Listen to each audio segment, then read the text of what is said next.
This is war.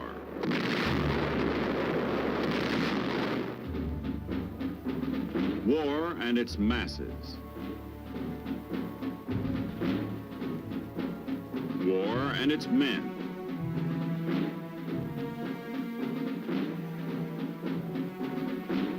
War and its machines.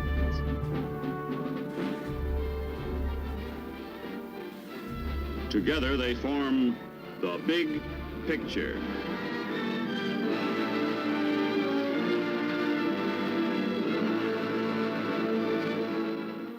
Welcome to The Big Picture. I'm Captain Carl Zimmerman. The Big Picture is a report to you from your Army, an Army committed by you, the people of the United States, to stop communist aggression wherever it may strike. The Big Picture traces the course of events in the Korean campaign through first-hand reports of our combat veterans and through film taken by combat cameramen of the armed forces produced by the Army Signal Corps. These are the men who daily record on film the big picture as it happens, where it happens. Today, our big picture will show the United Nations forces on the offensive. You'll see the recapture of the city of Seoul, the fall of the North Korean capital of Pyongyang. You'll see an airdrop by the 187th Regimental Combat Team. You'll see the Missouri in action, the Big Mo, as it gives support to our ground troops. And later, you'll meet a man of the Army Infantry, Corporal David Gray. Now, let's go back to September 1950. On 20 September, almost 3 months after the North Korean communists launched their invasion, United Nations troops are in the first stages of their all-out drive toward North Korea. 5 days previously, they went from the defensive to the offensive when U.S. Marines made an amphibious landing 150 miles behind the enemy lines at Incheon. The landing cut off the enemy from his supplies and caught him in a giant United Nations pincers. Air Force, Navy, and Marine planes give support to ground troops and cut off communist attempts to bring up reinforcements from the north and south.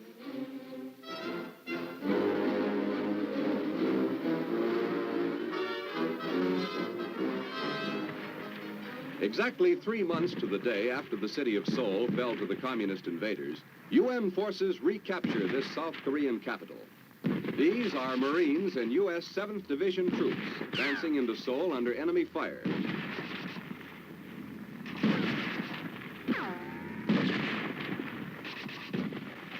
Street fighting rages throughout the city. The Reds have fortified many of the buildings, and Red tanks may appear around any corner.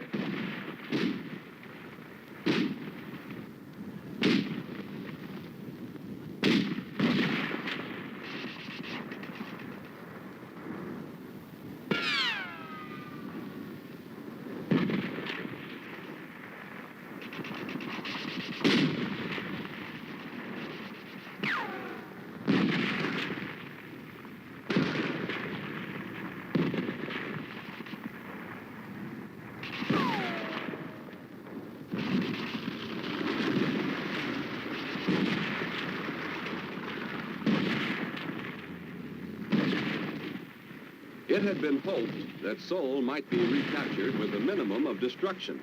But this is impossible, as the Reds stage a house-to-house fight.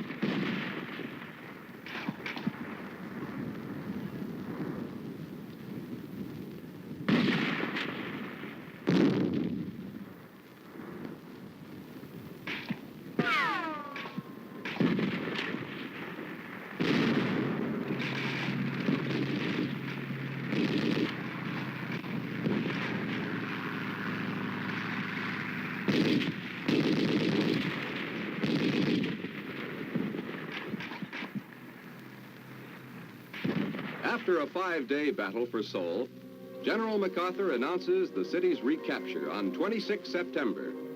There is still fighting in the city, but the main communist garrison is now fleeing to the north. UN troops rest as they close another chapter of history.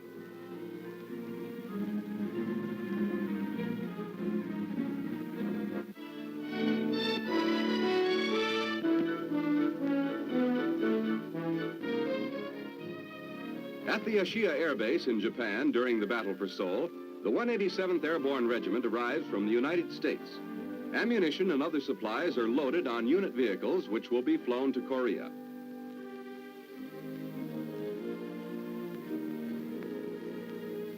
The paratroopers, 2,400 strong, board C-54 transports and C-119 flying boxcars for their flight to the combat zone.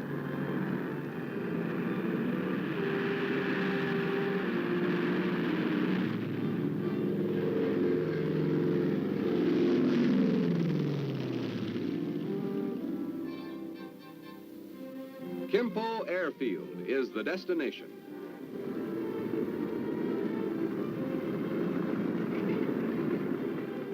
The paratroopers are rushed to staging areas as fast as they unload.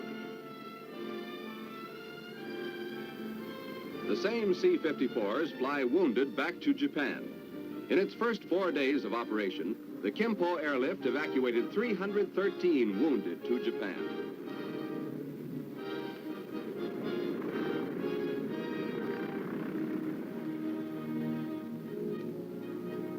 Cargo and passenger planes are coming into Kimpo at a rate of 1 every 10 minutes.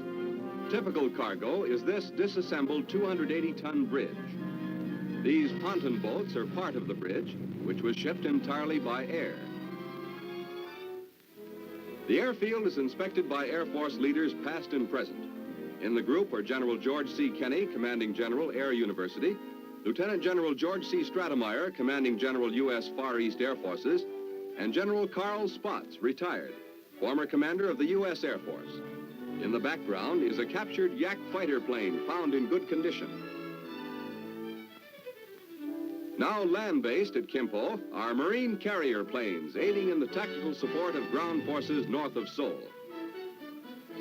This F-7F Tiger Cat night fighter proves especially valuable during this stage of the fighting north of Seoul.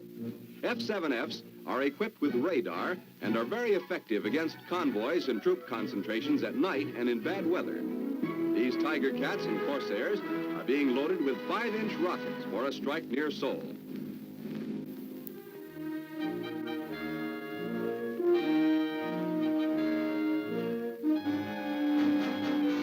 October 1950, the USS Missouri steams off the coast of Korea. For the first time on an American battleship, the United Nations flag is hoisted. Admiral Allen Smith and Captain Irving Duke honor it and the cause of freedom for which it stands. Slowly, the Big Mo's massive 16-inchers swing into position, ready to lay down a barrage on enemy coastal concentrations and strongpoints. Inside the Big Mo, as each hour approaches, the projectiles, weighing more than a ton each, are brought up from the magazine on special elevators. And one by one are loaded into the breech. Trained and skilled as a team, the gun crew work with clockwork precision as they ready the guns and load bags of powder into the breech.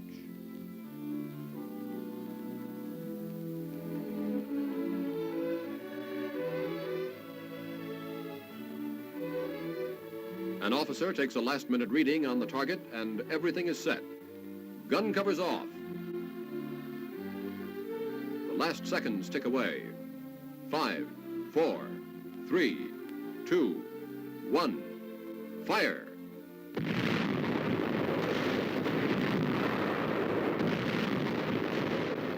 Salvo after salvo pour into the enemy positions as the Missouri opens up with everything it's got, pounding the enemy shore batteries and installations.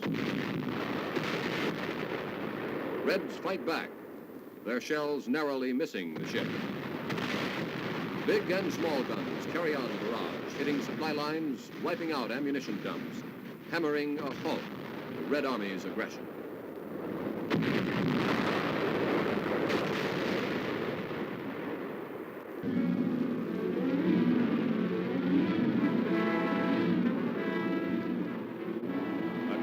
Typhoon hits the U.S. Sakai Army base in Japan.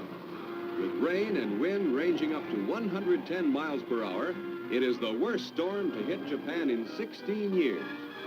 Corrugated metal roofing flies through the air like paper.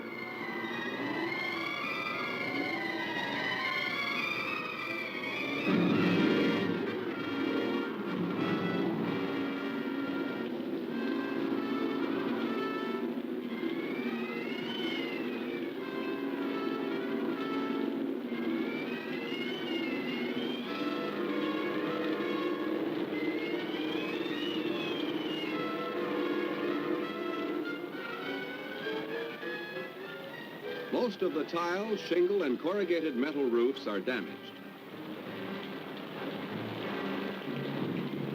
The concrete structures withstand the storm well, although windows are broken and there is water damage. There are no military casualties from the storm since most of the troops remain indoors in the stronger buildings, safe from the falling trees and power lines. But among the Japanese in the storm's path, 135 are killed, over 1,000 injured, and over 200,000 made homeless. The heaviest military damage is suffered by wooden and tar paper buildings.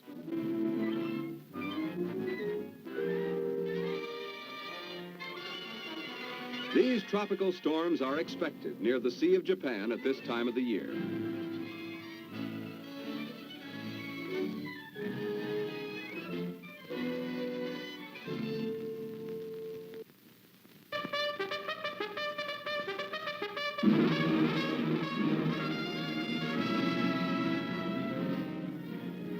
October 17 is a suspenseful day for the U.S. 1st Cavalrymen as they advance into the outskirts of Pyongyang, capital city of North Korea. The city is known to be heavily fortified, and it is expected that the Reds will make a death stand for their capital. It is reported that the Reds have 30,000 men defending Pyongyang.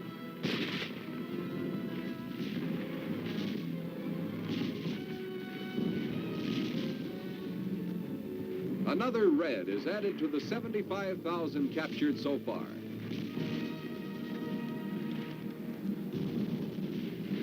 A vehicle burns beside the road. Ammunition explodes in the fire. The attack is led by tanks as the 1st Cavalry advances under fire toward the center of the city. The railroad guides them.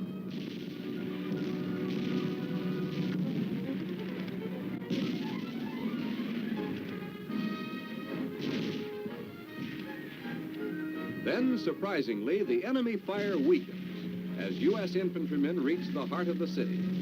The Reds are withdrawing.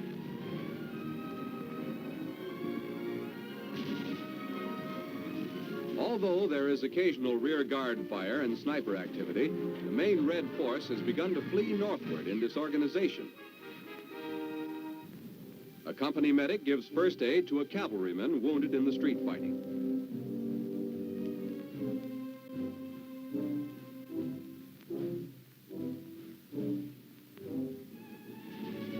As the 1st Cavalrymen overrun the city, South Korean troops join them. The ROK forces met heavy resistance on the east side of town, but finally fought their way through after 6 hours. They are following the retreating enemy northward. An estimated Red force of 30,000 is now fleeing Pyongyang. South Koreans and 1st Cavalrymen join forces, decide their zones of action, and move on. In the eastern area of Pyongyang, near the Taedong River, the South Koreans encounter a pocket of enemy rear guard troops and pause to wipe them out. Only small arms fire is necessary as the river is crossed by bridge and assault boats.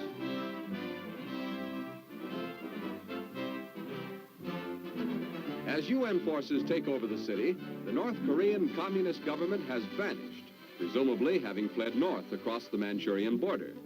The heavily fortified capital of Korean communism is now under the United Nations flag. This was a hard blow for the North Koreans, the fall of their capital city, Pyongyang.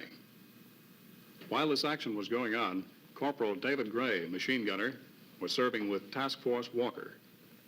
Well, Dave, tell us, what was your mission with this task force? Well, our mission on Task Force Walker was that we was being used as more or less a guerrilla force, just like the rest of the outfits were having trouble with guerrillas. We was designated as an American guerrilla force to knock them out.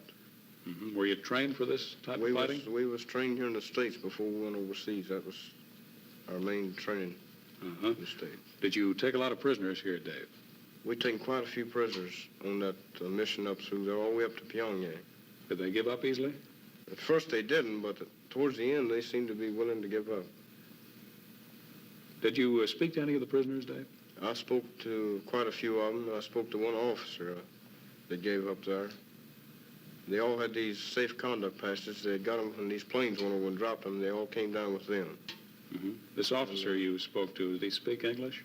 He spoke perfect English. He had 4 years of college in Japan before the war there. Well, after talking to them, Dave, could you tell what their morale was like? The morale was low. It was the lowest I've ever seen it in the Army. How about their food? Did they have any? Their food, they had 1 day's ration for a week. How about their ammunition? 5 and 6 rounds per man is all they had. Well, about this time, the 187th Regimental Combat Team landed there, Dave. What was their mission? They was dropped there to knock these guerrilla forces out that had gathered down there in force. After the Incheon landing, when those people that made that Incheon landing, they went across across the peninsula of Korea, and we was south of them. We started north, and this other element was up there. We had these communists in the middle of us, and they gathered us in the 87th Airborne Regiment to drop in there and bust it up. Was this a success? Was it a complete surprise? That was a complete surprise and a great success. Well, Dave, you might describe the landing of the 187th. It was one of the first combat jumps I'd ever seen, and I mean, it was something to watch, how they dropped the Jeeps. They dropped 105 howitzers in there. They dropped, and it was all just, it's done in a hurry. I mean, everything hit the ground, it was all over with. It was that quick. Now, this is a complete regiment by itself. Complete regiment. I mean, they could operate by themselves. They had everything that they needed by themselves. Drop out of the air and then move forward, That's right. Well, after this action, Dave, you moved on to the north, and it wasn't long before you met the Chinese communists, isn't that right?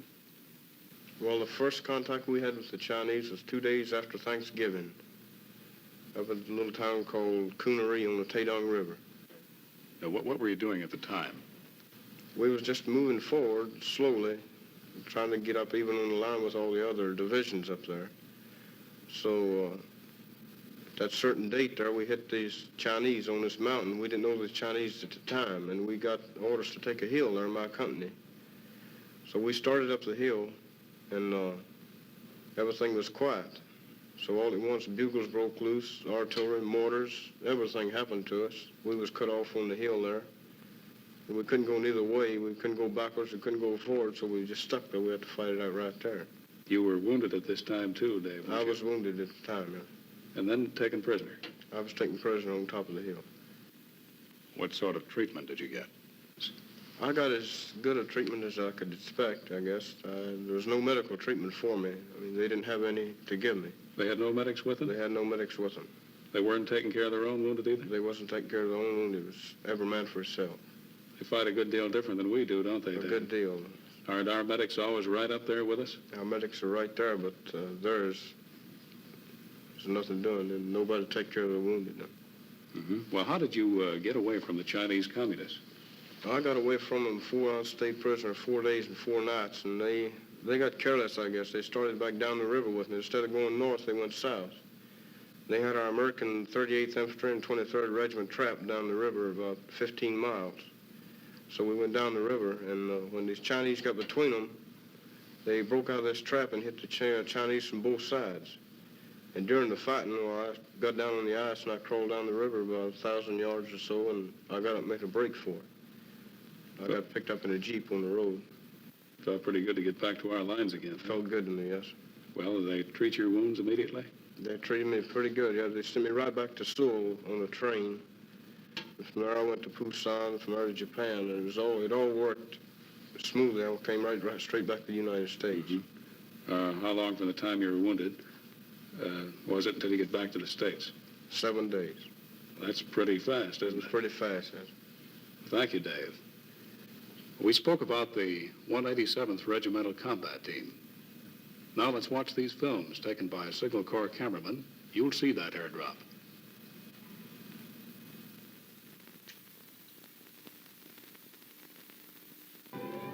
As UN forces take the North Korean capital at Pyongyang, a new threat to the Reds gets underway at Kimpo Airfield.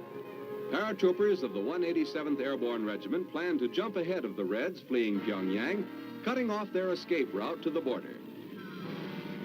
The planes are C-47 transports and C-119 boxcars. There are over 4,000 men in this operation, which consists of 2 separate drops on 20 and 21 October.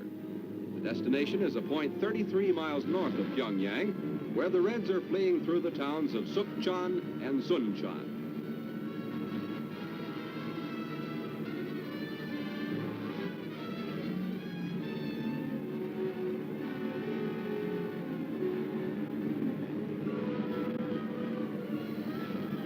And here they go.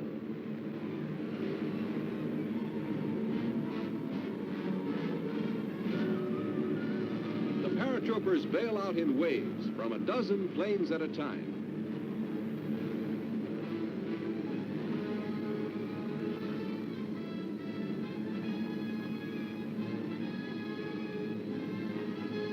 On the ground, there is practically no opposition. The attack comes as a complete surprise.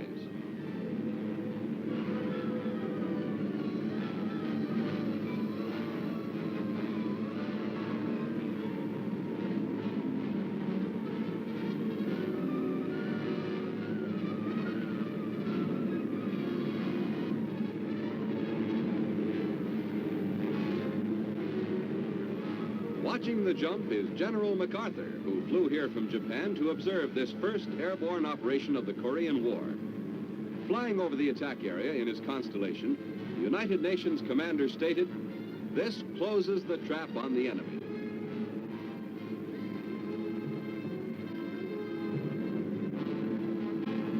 Of particular interest in this drop is the parachuting of heavy equipment, vehicles, and artillery.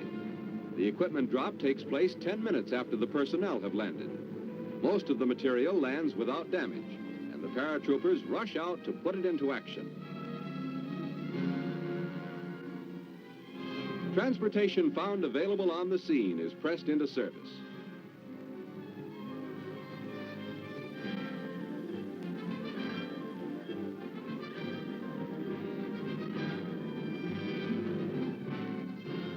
Although the big jump was delayed at the start by bad weather, it moves like clockwork once it gets underway. Casualties are few. Out of the 4,064 men who made the 2 jumps, only 90 men are listed as jump casualties, and most of these consist of broken legs and sprains. Evacuation is rapid. Specially equipped helicopters land to carry the wounded, and they are quickly on their way back to the hospitals.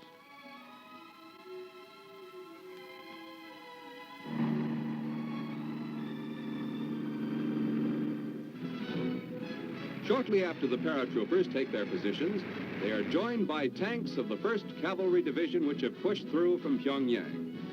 As these forces join, the last remnants of the Red Army are compressed into an area only 50 miles from the Manchurian border.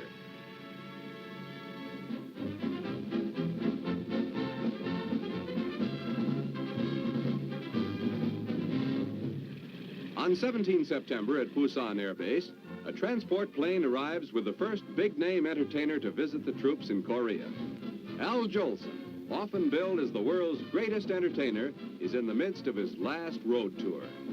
A veteran of years in show business and months of entertaining troops in World War II, in Europe, Africa, India, and the South Pacific, Al Jolson disregarded his doctor's warning and at the age of 64 set out to entertain troops in hospitals and at the Korean battlefront.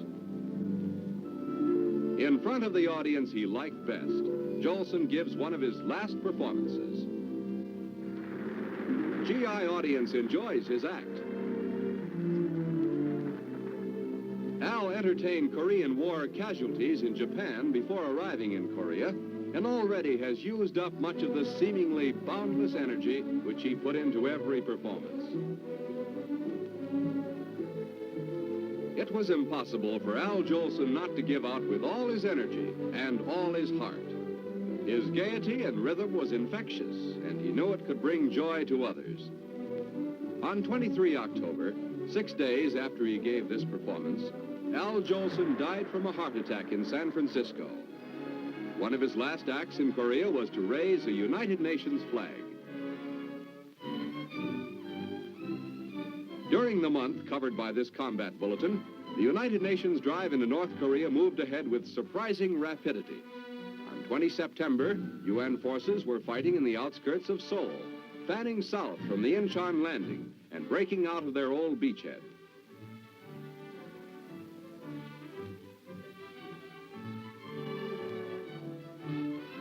By 5 October, Republic of Korea troops had crossed the 38th parallel and were 55 air miles beyond the imaginary border between North and South Korea. On the west, U.S. troops were meeting some resistance north of Seoul. United Nations forces, including U.S., British, and Australian troops, were regrouping in expectation of a full-scale drive across the parallel after the United Nations voted approval for General MacArthur to send his troops into North Korea. By 20 October, communist forces were staggering, throwing off their uniforms and surrendering at the rate of 2,400 daily. The day before, Pyongyang, North Korean capital, had been captured by UN troops.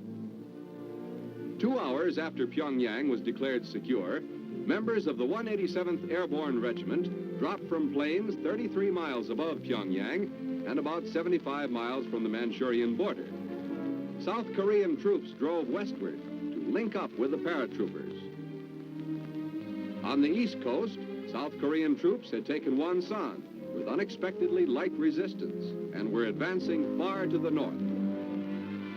Disintegrating communist troops were attempting to flee to the Manchurian border. There was still fighting ahead, but at this time it appeared that the Korean War was, as General MacArthur phrased it, definitely coming to an end. Those were the events that comprised the big picture from September 20th to October 20th, 1950. Our thanks to Corporal David Gray for being with us. Next week, the big picture will show you the entrance of the Chinese Reds into the Korean War. You'll see our troops battling the winter cold as well as the communists. You'll see our wounded evacuated by helicopter and a display of the finest weapons of modern warfare, the weapons of your United States Army. You'll hear another report from a Korean veteran, an Army soldier who saw, as it happened, a part of the big picture. This is Captain Carl Zimmerman, inviting you to be with us then.